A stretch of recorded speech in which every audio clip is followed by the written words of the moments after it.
आज की कहानी उस लड़की की है जो ना सिर्फ एक शानदार बॉक्सर है बल्कि वो दिल का काफी साफ और काइंड इंसान है। उसकी मॉम जैसे तैसे करके एक कैफे चलाती है ताकि वो अपने बेटे गुनलू की परवरिश कर सके, लेकिन उनकी जिंदगी किस तरह रातों रात बिगड़ती है ये देखेंगे हम आगे। सबसे पहले हम किम मायोंग नाम के एक इन्वेस्टर से मिलते हैं। कोरोना काल के दौरान एक डूबी हुई कंपनी की नैया को दोबारा सवार करने के लिए किम उस कंपनी को $100 मिलियन देने के लिए तैयार हो जाता है, पर उसकी शर्त ये है कि वो उनकी बिल्डिंग की छत पर एक कसिनो खोलेगा। किम की वाइफ भी उस प्रोजेक्ट के लिए काफी उत्सुक है। उसी दौरान किम अपने एक कॉम्पिटिटर जैन दो का भी जिक्र कर देता है। आज गून का मैच भी है, पर कोरोना के डर से वहाँ कोई ऑडियंस नहीं होती। गून ने अपने अपोनेंट को कुछ ही ब्लोज में हरा दिया। मैच के बाद जिन गुनलू से दोस्ती करने के लिए उसके पास आ जाता है क्योंकि उसकी परफॉर्मेंस ने उसे काफी गरीब बना दिया है और उसे लगा कि गुन के साथ वो कम से कम फ्री खाना ही खा लेगा, पर वो क्या जाने गुन सारी कमाई अपनी मोम को दे देता है। वो दोनों एक ही इन्फेंट्री से बिलोंग करते हैं। गुनलू के लिए उसकी मोम ही सब कुछ है, इसलिए वो बिना हिचकिचाए सारे पैसे अपने मोम के हाथों में थमा देता है। उस शाम गुनलू एक शानदार गाड़ी अपनी मोम की शॉप के बाहर देखता है। ये किम म्योंग के साथी की गाड़ी थी जिनके इरादे कुछ ठीक नहीं है। वो पुराने बिजनेस ओनर्स की बिल्डिंग को ज्यादा पैसे देकर हड़पने की फिराद में है, जिनमें से एक गुनलू की मोम भी है। उन दुकानदारों में से काफी लोगों ने किम की ही कंपनी से लोन लिया है। उनकी पॉलिसी लोगों से धोखा करके हर हफ्ते 20% ब्याज लेने की है। गुन को रास्ते में एक गरीब दिखा जिससे अचानक एक लड़की पैसे छीनकर भागने लगती है, पर उस लड़की ने गुनलू को इस मामले से दूर रहने की धमकी दे दी। वो यून जू नाम की लड़की मिस्टर चॉय से मिलती है।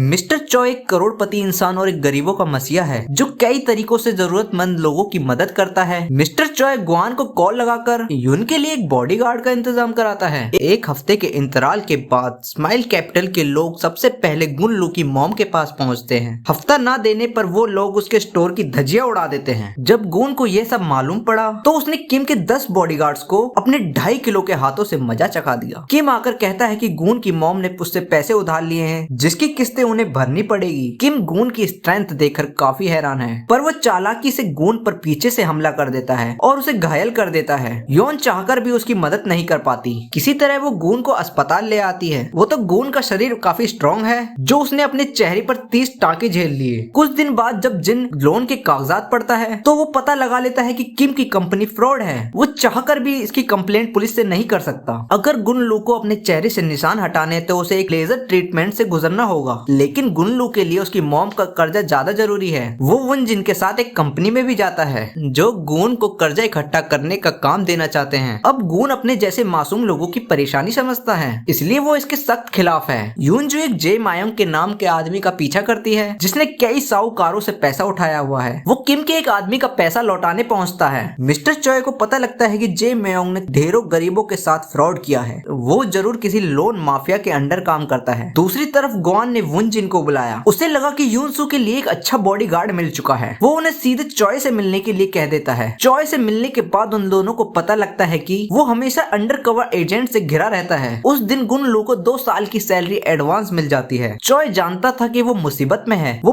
पैसा उसकी मॉम के काफी काम आने वाला है। किम की मुलाकात LIL ग्रुप के सबसे बड़े मालिक के साथ होती है। हॉन व्योंग ने उसके साथ पहले से ही एक डील की है। किम को उनसे बचकर रहना होगा क्योंकि व्योंग की जान पहचान काफी बड़े पॉलिटिशियन के साथ भी है। गुन अपने दोस्त के साथ यूनजू से मिलता है। उस दिन उन्हें पता चला कि चॉय अपनी लाइब्रेरी में भर भर के पैसा छुपा कर रखता है। वैसे तो यूनसू को मदद की कोई जरूरत नहीं, पर गुनलू उससे कुछ टाइम का ट्रायल मांगना चाहता है। उसे पैसों की सख्त जरूरत जो है। उस दिन वो दोनों लंच के लिए भी मिलते हैं जहाँ गुन अपनी दुख भरी गाथा उसे सुनाने लगता है। उन दोनों को पता लगता है कि जिस आदमी का वो पीछा कर रहे हैं वो नकली ID बनाकर उधार इकट्ठा कर रहा है और किसी पावरफुल इंसान का हाथ उसके सर पर भी है। जे मायोंग फिलहाल खुद कर्जे के बोझ से दबा हुआ है। वो भागने के चक्कर में एक गरीब आदमी को जख्मी कर डालता है जिसकी मदद गुनलू उसे अस्पताल ले जाकर करता है, लेकिन इस बीच जे मायोंग उनके हाथ से निकल गया जिस वजह से यूनसू काफी नाराज थी। वो बस उन्हें काम से निकालने वाली होती है और इसी बात पे उसकी गुनलू से बहस हो जाती है। गुनलू उसे अपना जख्म दिखाता है जिसके कारण वो किसी को दर्द में नहीं देख सकता। थोड़ी देर बाद यूनसू उसे काम पर वापस बुला लेती है। जे जुन के पास जाकर उसे सारी घटना के बारे में बताता है जिसे सुनकर जुन मिंग काफी डर जाता है क्योंकि उनका सच धीरे धीरे सबके सामने आने वाला है। उस दिन जे चॉय से मिलने की कोशिश भी करता है। गुन के साथ मिलकर प्लान करती है कि किसी तरह जे मायोंग के द्वारा उधार लिए गए पैसों को वो वापस कर पाए। जे और जुन चॉय की लाइब्रेरी की तलाशी लेने पहुंच जाते हैं, लेकिन ह्यून पूरी कोशिश करती है कि उन्हें बाहर रोका जा सके। जिस बीच जुन का शक और बढ़ने लगा। चॉय और उन्मुख को भी इस बारे में खबर लग जाती जाती है। चॉय उन्हें जे मेयोंग का पीछा करने से मना कर देता है, लेकिन ह्यून नहीं चाहती कि चॉय का सपना अधूरा रह जाए, क्योंकि उनके एक्शन ना लेने से सारा काला धन माफिया हड़प लेगा। ह्यून,